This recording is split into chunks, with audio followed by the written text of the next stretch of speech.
We routinely see people we elevate to the highest peaks of fame, caught up in scandals, drama, and the dissemination of vitriol. They are human beings with the same psychological vulnerabilities as everyone else, yet the cultural apparatus surrounding them places these ordinary individuals onto extraordinary pedestals, insulating them in bubbles of extreme wealth and visibility. How can the aesthetic attractiveness of a public figure outweigh the harm they introduce into our lives? Why do we continue to obsess over idols who often seem to work against our best interests? This diagram shows a split-screen anatomical visualization of a human brain. On the left, the brain reacts to a physical human silhouette. On the right, it reacts identically to a digital face on a smartphone screen, with the exact same neural reward centers lighting up. The media equation framework states our social centers never evolved to differentiate a physical tribe member from a digital broadcast. Because we see their intimate disclosures, our brains naturally categorize media personas as immediate members of our personal social group.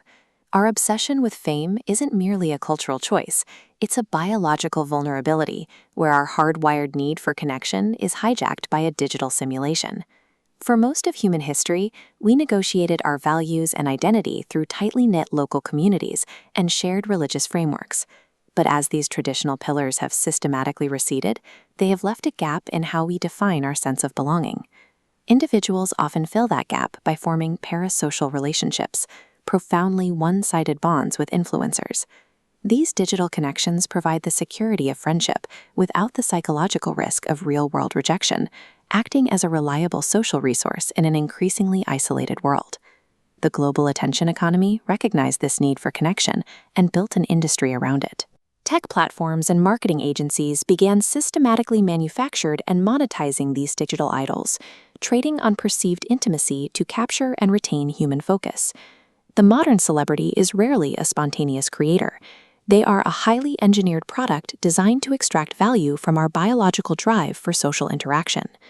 Sociologist Chris Rojek notes that many modern stars are attributed celebrities. Their status isn't earned through specific accomplishments, but is instead a cultural fabrication, assembled entirely by publicity teams who make people famous merely for being famous. This industrial process forces a psychological split. Celebrities frequently experience a total colonization of their true internal self, what sociologists call the I, by their socially constructed public face, the me. While Western artists often perform an illusion of raw authenticity, the South Korean K-pop industry utilizes an overt trainee system. Recruited as children, they undergo years of grueling preparation, where they are systematically stripped of personal autonomy to fit a corporate mold. Yet, these same industrial systems can produce unexpected results. Massive K-pop fandoms have evolved into decentralized collective action networks, redirecting the power of their parasocial bonds away from mere consumption and toward genuine global philanthropy and social justice movements. Regardless of the cultural approach, the celebrity industrial complex demands absolute adherence to a curated mask, creating a tension that eventually leads to a psychological fracture. In his analysis of the society of the spectacle, philosopher Guy Debord argued that in late capitalist modernity, directly lived experience has been replaced by a social relation among people, mediated by images. We no longer rule our possessions. We are ruled by the relentless motion of goods.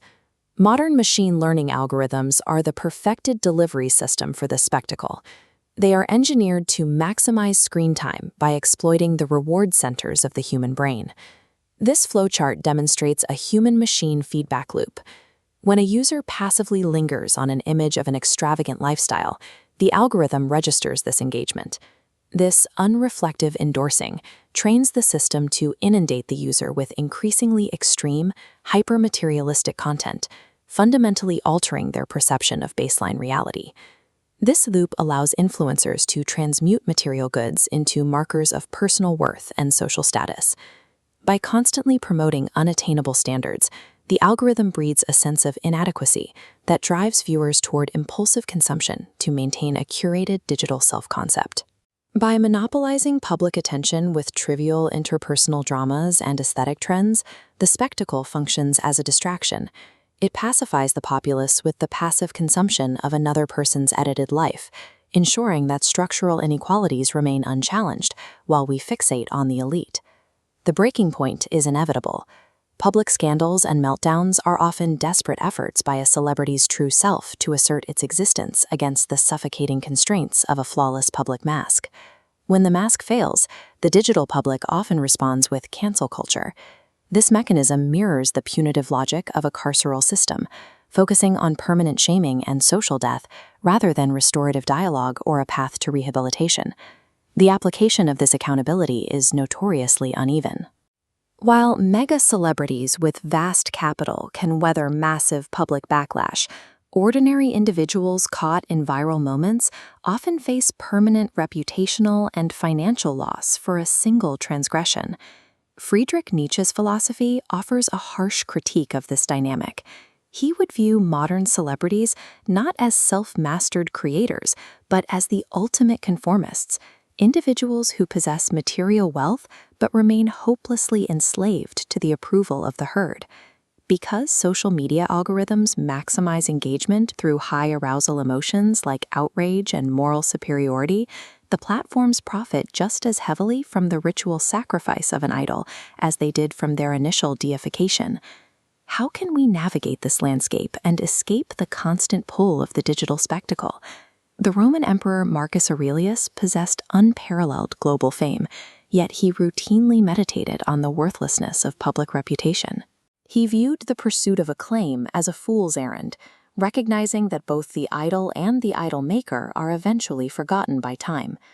Aurelius observed that placing impossible expectations of moral perfection upon another person strips them of their humanity. Stoic practice suggests focusing energy entirely on being a good person within the immediate sphere of our physical reality, rather than seeking validation from the applause of strangers. Reclaiming our perspective requires us to analyze our media consumption critically. We must recognize that the digital idol is a hollow projection, sustained by algorithms that exploit our need for connection. The only defense against the factory of gods is to stop outsourcing our meaning to a glowing rectangle, and to instead cultivate genuine virtue within the unmediated reality of our own lives.